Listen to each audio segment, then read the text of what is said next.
John Dickson, glad you're with me today. I'm glad to be back, sort of. Let me explain. I know my wife, when she was on her cruise, she took the time to send you all a message as to why I'd been not out there on the water doing our vlogs, which is what we promised we would be doing. And I'm going to give you an update on all of that medical stuff before we get started today, but I did want to talk to you today. I haven't been cleared to get out in the boat yet. It's probably going to be a week or two yet, but we're going to get all that done. With that being said, I did want to talk to you today about something that's really important this time of year. And I'm not sure how long I can go without coughing and acting silly, but I'm going to try to get it done. But at any rate, I want to correct one thing she said. I don't know about y'all, but you married men, if you have a wife like mine, sometimes they have a tendency, they just want to be sure that everybody knows that they were right, and you weren't necessarily right. She's sitting right here, so I had to do that. I had to say it. But during her little message with you, she said that I was so stubborn. I just wouldn't go to the doctors, and finally they rushed me to the hospital with pneumonia. Well, that wasn't exactly what happened. So I'm going to give you just a cliff note of the real deal, and we'll leave it at that, and then we'll talk fishing. She went on a cruise Monday morning. Monday afternoon, I started getting these serious pains. And by midnight, even though I have a high threshold for pain, by midnight I knew I wasn't going to make it through the night. And I did call 911, got to the hospital, and the reason I went was a complication to my most recent surgery. Had nothing to do with pneumonia. But when I got in there at midnight, 12:30, 1 o'clock, they started addressing this situation that was causing my pain. And by 4:30 or 5 o'clock in the morning, they had that under control. And I had some relief from the pain that I had been in. So I felt pretty good about that. And then another doctor came in and asked me who my regular doctor was, and I gave him the name. And he said, I need to notify him because we're going to be admitting you. Well, I didn't know that I was going to be admitted. Because I thought once they relieved this pain that I had been suffering, that was it, and my boys had come to the hospital, they were going to run me home. And he said, well, we're admitting you because you have pneumonia. Now, I had no idea. I had a cold. I had been on a Z-Pack, and it was the fourth day. I figured that was going to take care of itself. But as it turned out, it didn't take care of itself. And it was the pain from my operation and a problem that came up from that rushed me to the hospital that night. And they accidentally then found that I had pneumonia. So I spent the last 7-8 days in the hospital, all hooked up to all kind of dripping things and stuff. And over all my years in the business, and especially in a business where you're physically challenged almost on a daily basis, many times 18-hour days, 20-hour days, I was never sick. I never missed doing what I was doing. So this has really been unusual for me, and it goes back to the second week of May. I've been suffering through all of this, connected to what my operation was. So I'm on the road to recovery, and after a week they finally said, well, you're not over the pneumonia, but we're able to send you home and you can conclude your medication for the pneumonia at the house. Okay, so that's what I've been doing, feeling quite a bit better now. And the other complication, it looks like, my wife said don't even say it, but it's going to be a week or 2 weeks at the most. I'm going to be back on the water doing what we promised we would be doing, which is some on-the-water training. So that's all of the medical things that most of you aren't really interested in much. But I always felt an obligation to my students, to my subscribers, in the case of the new vlogs that we're doing, that when they don't hear from me, it bothers me. I want to shout and say, here's why you're not hearing from me. And I'm sorry that I wasn't on the perfect schedule. So with all that being said, I thought I can't get out on the boat just yet, but I probably could speak to you for a little bit on something that's really important this time of year, and that is fall fishing. Uh, I was thinking while I was recovering and all of that, thinking about all the old days and how I was never sick. And I was reminded of the time of year we are right now. Sometimes in Florida, you sort of, there are seasons, but you don't recognize them so much when you're in Florida. Anyway, I want to share some stuff with you about fall fishing. Buck shared with me way back in the early 70s. He said, listen, some of you are best fishing for big fish, where the big fish will show up in the shallower waters. The best time of year for that is not to spawn, contrary to what most people think. The best time for that is in the fall. And in a minute, I'll explain why. But going back to my situation, when I first ran into Buck, I was a typical Pennsylvania kid. We hunted and we fished. That's what we did.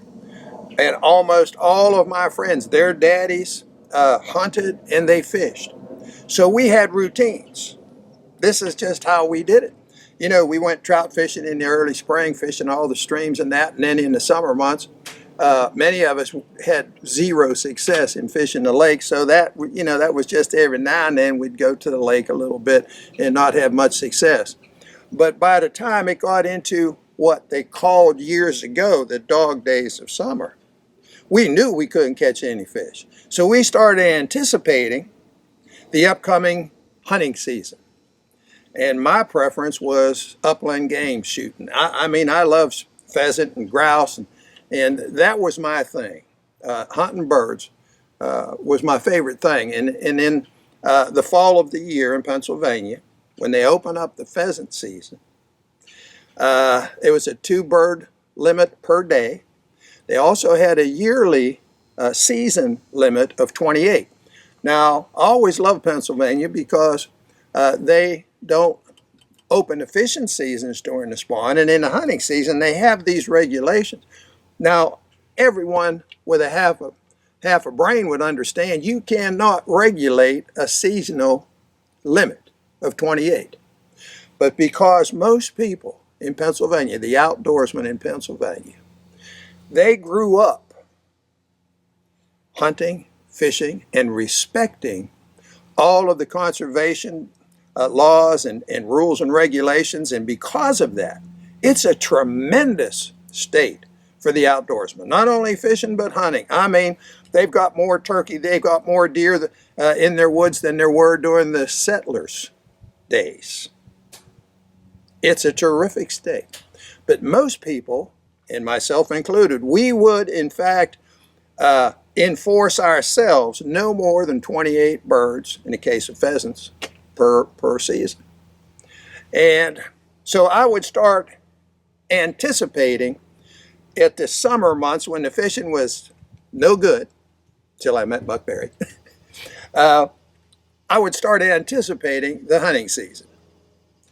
In fact, I was going to carry down to the dock. I was going to carry my shotgun to do it today and do a little show and tell, but I'm too weak, so I didn't bring it down. But at any rate, I love my hunting, and I went hunting, and that was the end of that.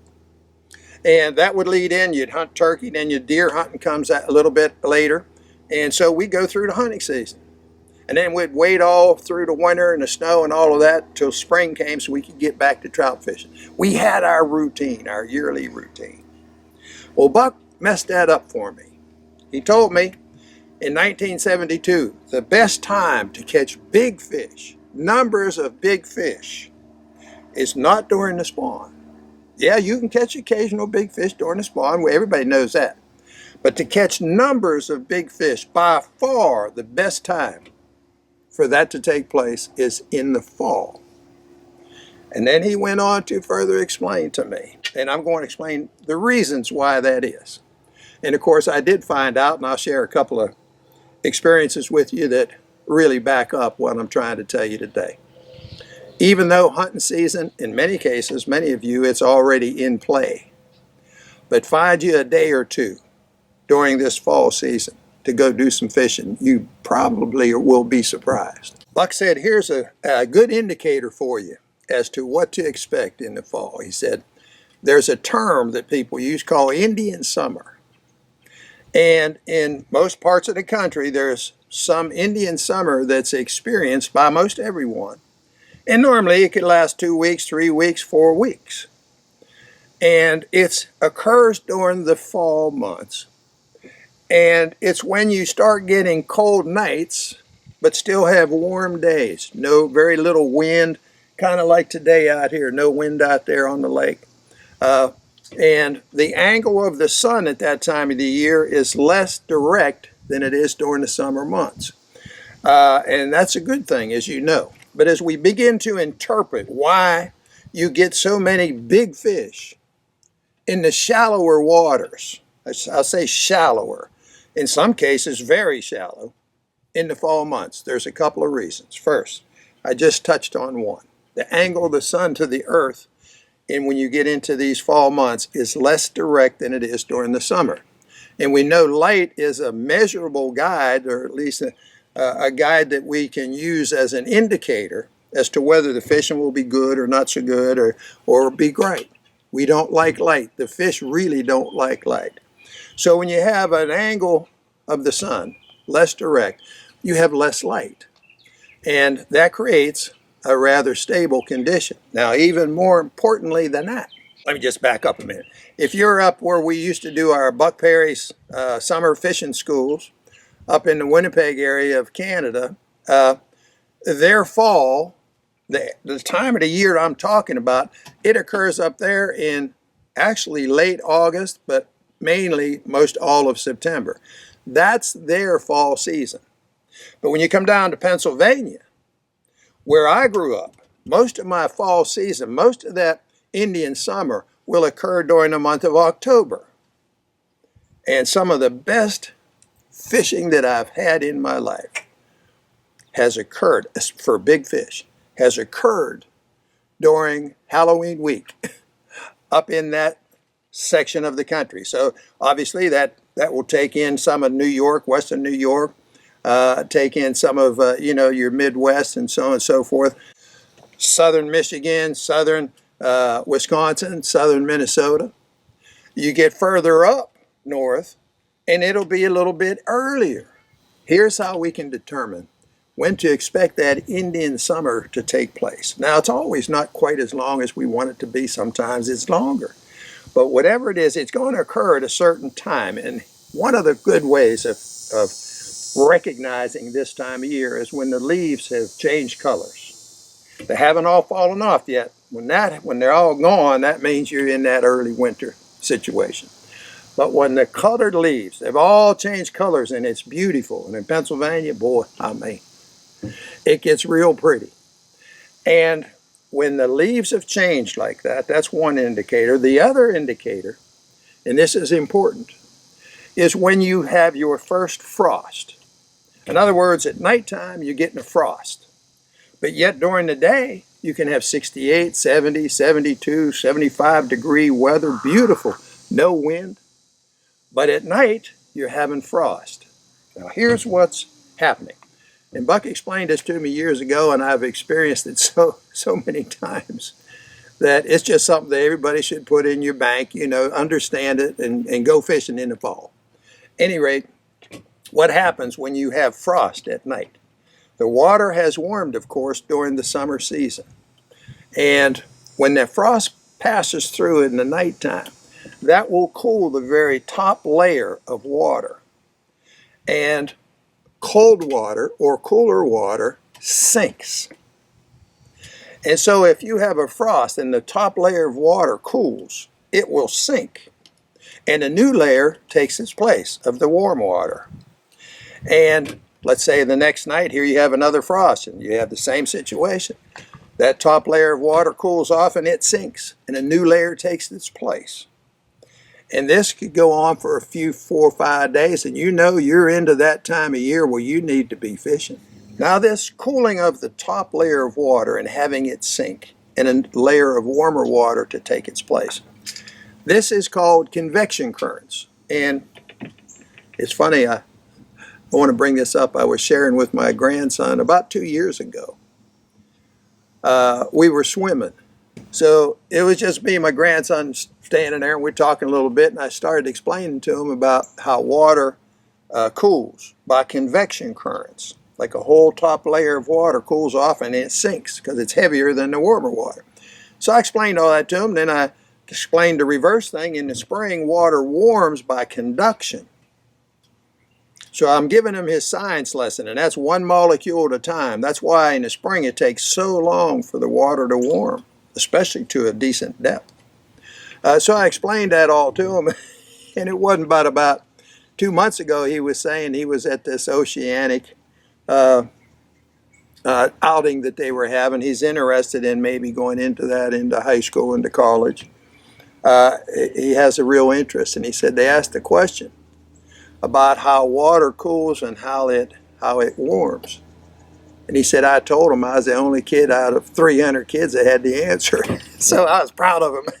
But at any rate, how does it affect our fishing? So now the question is, okay, we understand how water cools and how it warms. But in the fall, when this water, the cooling of the water is occurring through convection currents, because you're having cold nights, warm days, cold nights, it just keeps replacing that water, and that cooler water continues to sink. And this, over the years, in the dictionary of vocabulary of structure fishing, people refer to that situation at one point as the lake turning over. The lake turning over. It's when you have all of a sudden, this has occurred for so many nights in a row, depending on the depth of your lake, and sooner or later, you will end up with having the same temperature of the water between the top and the bottom. Ooh. Now, how does this affect the fishing? That creates the most stable water condition of the year, period. Same temperature from top to bottom. Stable. And Buck went on to explain to me back in those early days that even though light is our guide, we use light, we've been through this in our study on weather and water. Light is our recognizable guide as to whether or not we're going to have good fishing or poor fishing. But in the end, the most important thing to the fish is stable condition. I think I even gave an example in our study when I was doing a school out in Texas where we had something like 30, 40 days in a row that was over 106 degrees, not a cloud in the sky, completely washed out, bright as you can ever get it, and stayed that way for both of the 2 weeks we were there doing the school. But yet every day at 8 o'clock in the morning, those fish moved. And we would catch limits and a little bit more than limits of fish in those morning hours. In other words, it was a horrible, physically recognizable condition of light, but yet it was the same every day. In fact, it went on to, I think it broke records, something like 56 straight days, over 106 degrees without a cloud in the sky. Unbelievable weather condition, and I chose that. I was down there doing the school. That wasn't really what I was planning on, but as it turned out, it worked out. And I was curious about it myself, because it was early in my career, probably 75, something like that, 1975. So I called Buck at night after we had, for the fourth day in a row, caught fish under the worst weather conditions that I had assumed, the worst weather conditions we could ever imagine. And Buck said, here's the thing you're not considering. It's been that way for so long, it's created a stable condition. Now, the fish didn't move that quite real shallow, but they did move to 22 feet, and one day they were up to 17 feet. But he said the reason is they've got a stable condition. And in the end, that's the number one thing to consider. Am I going to have good fishing, stable weather, stable water? The answer is yeah, you're going to catch fish. So, now getting back to our talk on the fall. It's a time of year where that light is less direct, sun to the earth. And we're getting, during the Indian summer section of time, whether it's 2 weeks or 4 weeks or 6 weeks, we're getting this convection current taking place, cold nights, nice warm days, no wind. Man, that's when the fishing gets great. And when he said, listen, we can fish this lake, any lake, we can fish the shallows, especially on the troll, if you're doing it right. You can go out and catch 25, 30 fish every day if you never go deeper than 6 feet of water. But they'll all be like this. The fish that we're after, those big fish, the school fish, they're always deeper than that. We've talked about deep water tendencies and all of that. We've been through it a million times. But you can catch a lot of fish in the shallows if you're covering the ground, but they'll be stinkers. Occasionally you catch a good one. But to catch a bunch of big fish in the shallows, the best time is the fall. I'll give you 2 examples. I could give you 100 examples, but I'm going to give you 2. Okay, we're going to close this off for today, folks. I wanted to give you the hospital report. And I laugh about it now, but boy, it wasn't funny last week, not even a little bit. But at any rate, I wanted to give you that report, but I also wanted to explain to you why you need to take a few days during this time of the year and go fishing. Because you have a chance of catching a lot of big fish. And I explained why. It's when we have real stable weather and we have a stable water condition, the most stable water condition of the year. Hey, thanks again for being with me, and I want you to like us on Facebook, follow us on Instagram.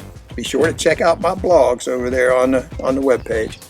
And if you haven't already subscribed to our channel here on YouTube, please do it. We need you. We'd like to have you with us, be part of the team. And thanks again for being with me today, and we'll see you the next time.